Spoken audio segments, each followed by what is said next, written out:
दर्शकों नमस्कार। आज आपके साथ मैं हूं शशांक खरे। दर्शकों, सरकार चाहती है कि हर व्यक्ति रोजगारशुदा हो, हर व्यक्ति को काम मिले और हर हाथ समुन्नत हो, और इसके लिए सरकार कई तरह की योजनाएं चला रही है। और जब हम योजनाओं की बात करते हैं तो इसी कड़ी में एक महत्वपूर्ण योजना सामने आती है, प्रधानमंत्री कौशल विकास योजना। तो कौशल विकास योजना आखिर है क्या, और इससे हम कैसे फ़ायदे लें और किस तरह से आगे बढ़ें, इन तमाम विषयों पर जानकारी देने के लिए हमारे बीच स्टूडियो में मौजूद हैं विशेषज्ञ डॉक्टर आलोक साहू। आप सीपेट के प्रधान निदेशक और प्रमुख हैं। डॉक्टर साहब, आपका स्टूडियो में स्वागत है। नमस्कार। नमस्कार शशांक जी, सभी दर्शकों को भी मेरा नमस्कार। डॉक्टर साहब, जैसा कि हमारा विषय है प्रधानमंत्री कौशल विकास योजना, जी, तो ये योजना आखिर है क्या, हमारे दर्शकों को सविस्तार बताएंगे। चलिए, जब नरेंद्र मोदी जी प्रधानमंत्री बने जी यहाँ पे, तो उन्होंने देखा कि इंडिया में स्किल मैन पावर की बहुत ही ज़रूरत है जी। और बाकी जो रेगुलर कोर्सेज होते हैं, ITI के कोर्सेज और डिप्लोमा कोर्सेज या इंजीनियरिंग कोर्स, इसके अलावा बाकी भी मैनेजमेंट रिलेटेड और जितने भी अकाउंट्स रिलेटेड है, जितने भी कोर्स होते हैं जी, वो एक लेवल तक होते हैं जिसमें बच्चे आते हैं, वो स्कूल में जाते हैं, कॉलेज में जाते हैं, पढ़ाई करते हैं, ठीक है।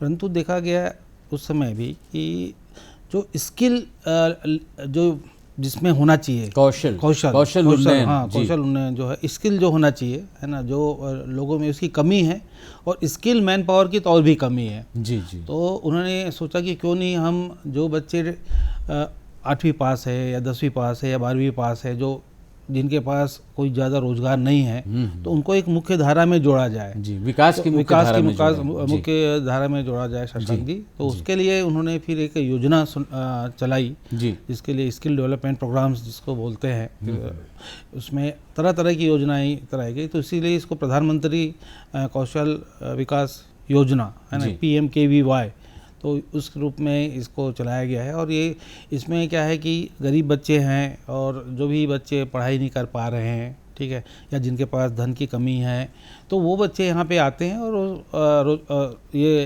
अपना ट्रेनिंग प्रोग्राम करके उनको अच्छे से रोज़गार मिल जाता है। हाँ जी। तो डॉक्टर साहब, इसमें किस तरह के प्रशिक्षण दिए जाते हैं, किस तरह का काम मिलता है? आप कौशल उन्नयन की बात चल रही है, तो उनके हाथों को कैसे मजबूत किया जाता है, कैसे कुशल बनाया जाता है? जी जी जी, ये अच्छा सवाल है। अब स्किल के लिए कई सेक्टर्स बने हुए हैं, है ना, माने इन्होंने क्या है कि काउंसिल बनाया हुआ है, है ना। एक मान लो आप, हम बोले कि कारपेंटर एक हुआ, ठीक है।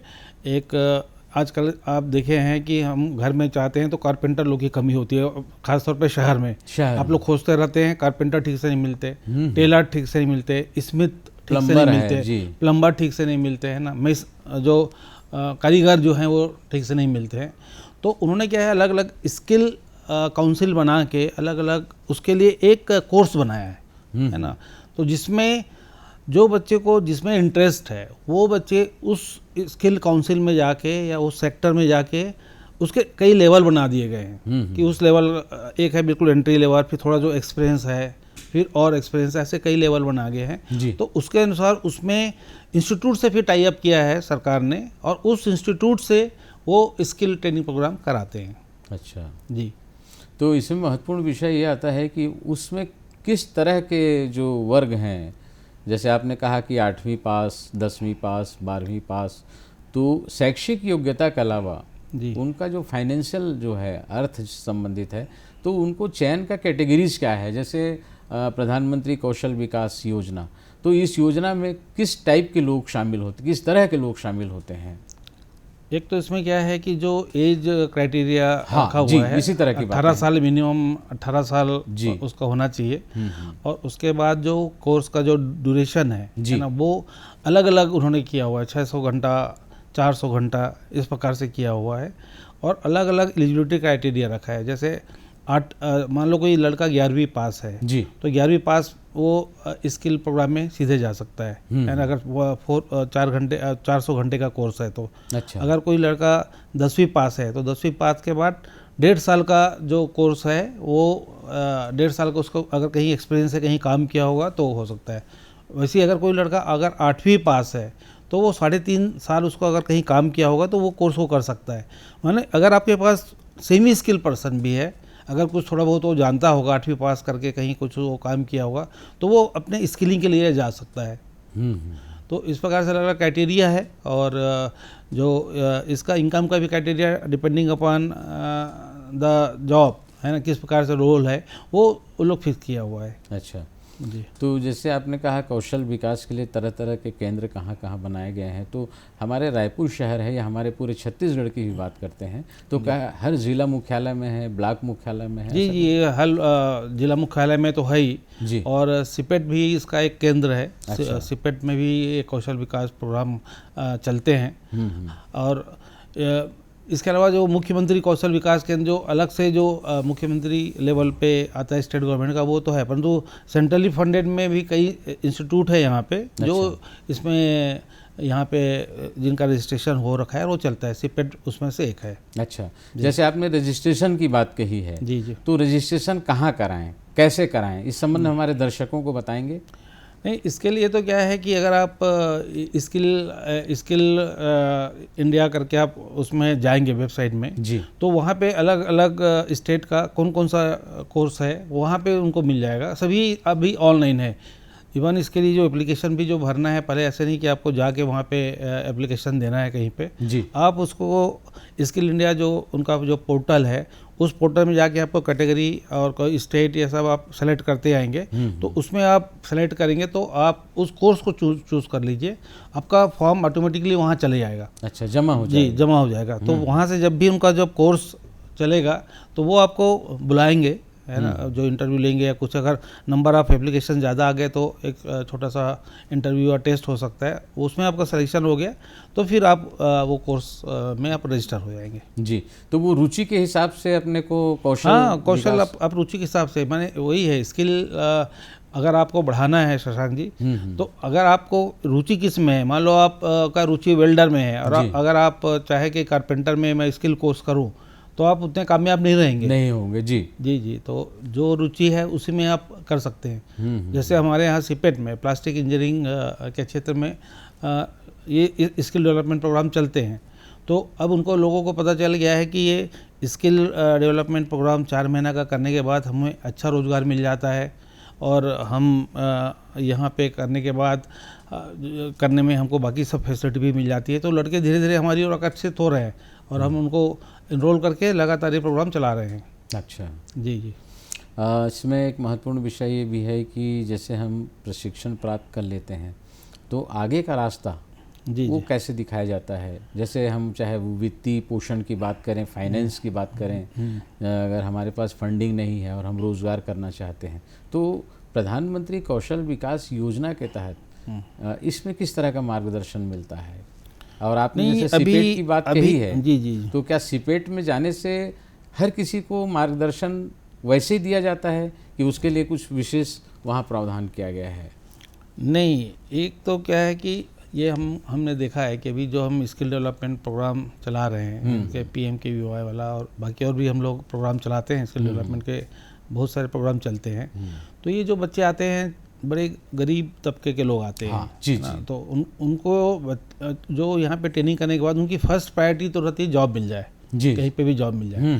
तो ड्यूरिंग ट्रेनिंग उनको इस प्रकार से सिखाया जाता है कि जब भी उनका इंटरव्यू होता है कोर्स ख़त्म होने के पहले तो 100% लड़कों का आज तक 100% लड़कों का सिलेक्शन हो गया है जॉब के लिए। अच्छा, कुछ लड़के एक दो हैं जो चाहते हैं कि नहीं हम कुछ काम करना चाहें या हम छोटा सा इंडस्ट्री लगाना चाहें, जो जॉब के लिए नहीं इंटरेस्टेड हैं, तो उनको भी हम पूरी गाइडेंस देते हैं कि किस प्रकार से इंडस्ट्री लगा सकते हैं, क्या मशीन होती है, रॉ मटेरियल कहाँ से मिलता है, और जो और संस्थाएं हैं जैसे सिडबी है ना, MSME है, इनकी भी कई योजनाएं हैं।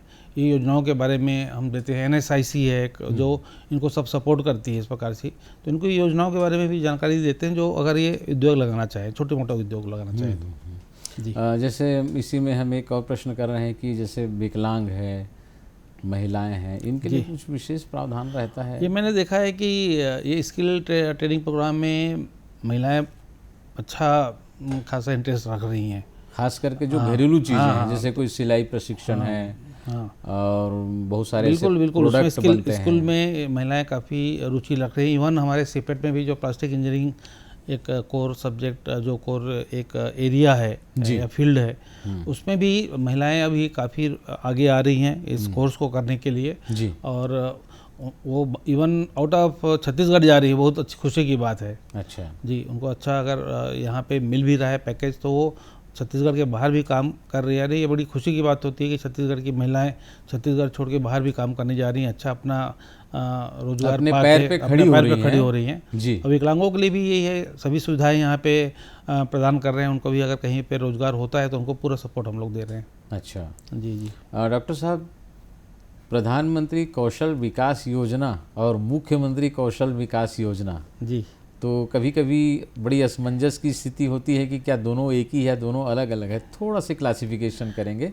नहीं, मुख्यमंत्री कौशल विकास योजना जो है वो माने यहाँ पे छत्तीसगढ़ गवर्नमेंट ने अलग अलग जैसे लाइवलीहुड कॉलेज और ये क्या, इनको एक केंद्र बना के वो योजना उनके थ्रू चलता है, स्टेट गवर्नमेंट के थ्रू चलता है। अच्छा। परंतु PMKVY में सेंट्रलाइज्ड योजना है और ये वहाँ पे जो रजिस्टर्ड है ना, काउंसिल में जो रजिस्टर्ड हैं उसके द्वारा चलता है बस। अच्छा। वहाँ पे पैसा जो सीधा केंद्र सरकार से आ जाता है, यहाँ पे राज्य सरकार के थ्रू आता है। बाकी कोर्स करीब करीब एक ही है। जी जी। डॉक्टर साहब, आपने महत्वपूर्ण जानकारी दी प्रधानमंत्री कौशल विकास योजना पर।